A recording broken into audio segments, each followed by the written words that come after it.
We are just weeks away from another historic march on Washington. This time, protesters are calling for police reform. Eleanor Holmes Norton took those same steps in 1963. She even played a role in planning that march.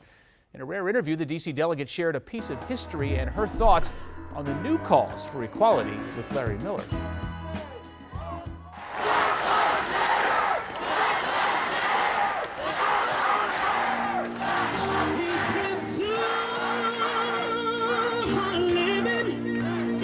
But I'm afraid to die. Have you ever been harassed by the police and you are black? Please raise your hand. This generation is leading the country to understand that there is still a lot of work to be done. Do you see all these black hands that are up? Do you think we're all making it up? I don't think so.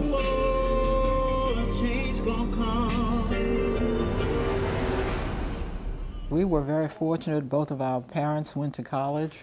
I'm here. I'm the oldest of three girls, not 3 years older than the third. They had them one right after the other. That's Eleanor, that's Portia, and that's the baby Nellie. And this is my father, Coleman Sterling Holmes. Eleanor credits him and her mother, Vila, for refusing to shield their daughters, but teach them to understand the system of segregation and that something had to be done to end it. Well, I'm a third-generation Washingtonian who grew up in a segregated Washington.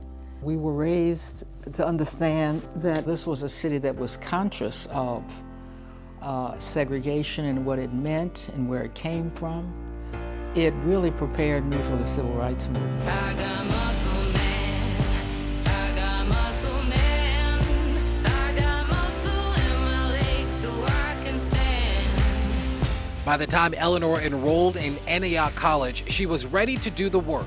Its social atmosphere was exactly what I needed coming out of the District of Columbia, and it helped prepare me to understand that the way to become engaged in the Civil Rights Movement was to go on to become a lawyer, and that's when I went to law school. A movement the Yale law student eagerly jumped into as a member of SNCC, the Student Nonviolent Coordinating Committee. Oh, I was aching to get to the South, and not just to the South, but to the hardcore part of the South, the Mississippi Delta, Greenwood, Mississippi. That's where I experienced the most, perhaps, searing moments of my life in the Civil Rights Movement. Searing moments being told NAACP leader Medgar Evers was assassinated the day after he dropped her off at the bus station to go to Winona, Mississippi. Eleanor was on a mission to bail out civil rights activists Lawrence Guyot and Fannie Lou Hamer from jail. I asked to see Lawrence Guyot and Miss Hamer, and what I saw was what I will never forget. Lawrence Guyot had been beat so badly that he had to put a sheet around him in order to come out in the first place. Other blacks were forced to beat him. Miss Hamer had herself been beat terribly by these trustees as well. I mean, I remember I'm in Mississippi 48 hours maybe, and seeing Mississippi at its worst. Well, I mean, this was the summer of my life.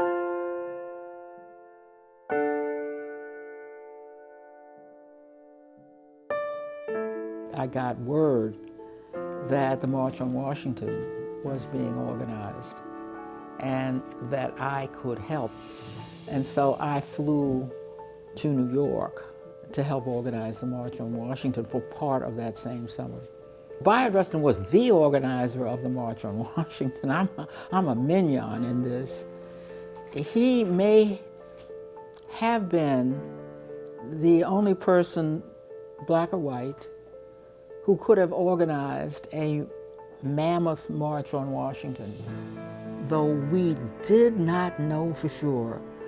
We knew many buses we had organized. We'd organized people come from trains. But would they come, and what would they do when they got there?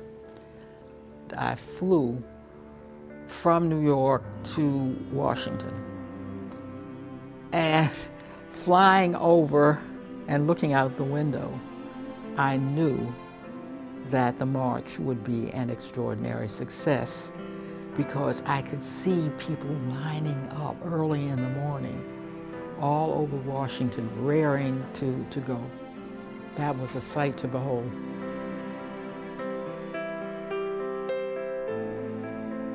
We weren't just marching. Out of it came the 1964 Civil Rights Act, the 1965 Voting Rights Act, exquisitely important, and ultimately the 1968 Fair Housing Act.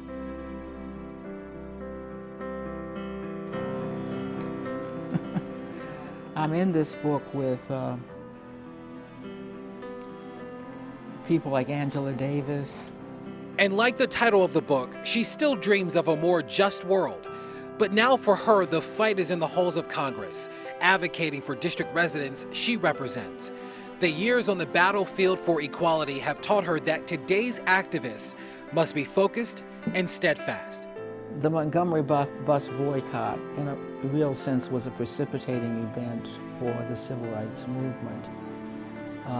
The killing of George Floyd was a precipitating event for the movement we see now. Say his name.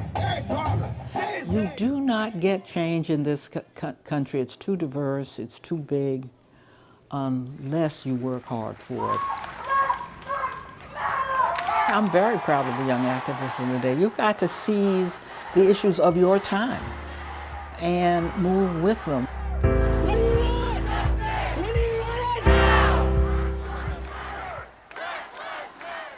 Delegate Norton says the Black Lives Matter movement is seizing the moment with the death of George Floyd, marching and speaking up for change just as she did in Mississippi, New York, and in the 1963 March on Washington.